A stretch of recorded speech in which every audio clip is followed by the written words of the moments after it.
When I first moved into the Oak Pines HOA community, I expected some standard suburban politics.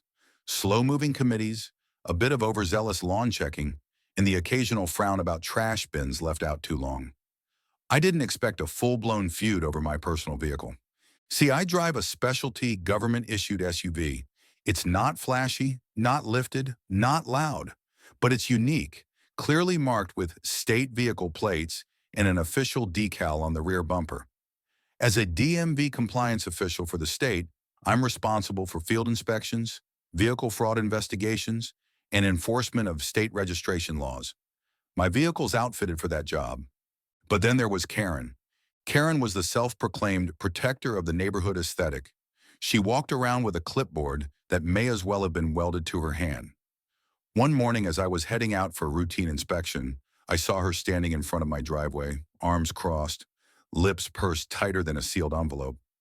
"That's not allowed," she snapped, pointing at my SUV. I raised an eyebrow.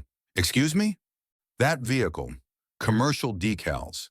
It violates HOA policy 7.4B. No business-marked vehicles may be parked overnight in the community." I glanced at the decal, then back at her. "Karen, this is a government vehicle." She wasn't having it. "Doesn't matter. It's visual clutter. If I let yours stay, next we'll have plumbing vans and food trucks parked next door." "I'm not a plumber," I said calmly. "I work for the Department of Motor Vehicles. This car is essential to my job." Karen, undeterred, pulled out her phone. "Then you'll have no problem finding alternate parking. I'm submitting a violation notice. You'll be fined $150 if it's not gone in 48 hours.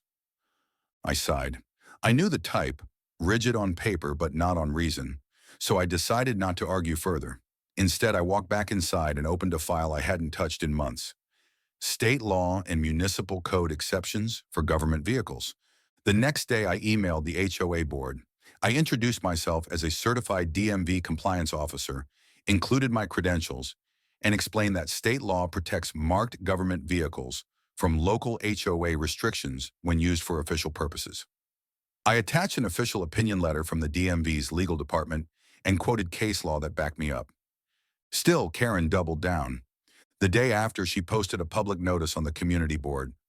"Reminder, no commercial vehicles. Rule 7.4B will be enforced. No exceptions."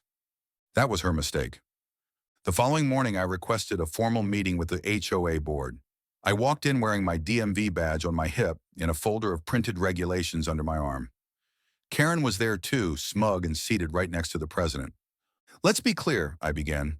"According to State Vehicle Code 23,116.9, government vehicles used for public enforcement are exempt from private HOA regulations regarding appearance or branding. My vehicle is registered with the Department of Motor Vehicles and falls under that protection." Karen opened her mouth, but I continued. "I've brought a written opinion from the State Attorney General's office backing this up. Furthermore, any attempt to interfere with government property, including threats of fines, can be interpreted as obstruction of official duties." The room went silent. Karen's face turned the color of ripe cherries. The board president leaned forward. "So, the HOA doesn't have the authority to ban your vehicle?"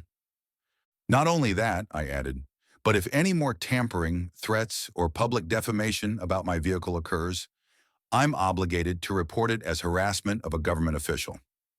Karen didn't say a word. The board voted unanimously to rescind the violation and update the policy to include an exception for government vehicles. Karen was asked to refrain from unilateral enforcement actions going forward. Since then, she's kept her distance. My SUV hasn't been bothered again. In fact, 2 other residents with service vehicles quietly thanked me for standing up. As for me, I still drive the same SUV. And every morning when I pull out of my driveway, I make sure the decal is clearly visible.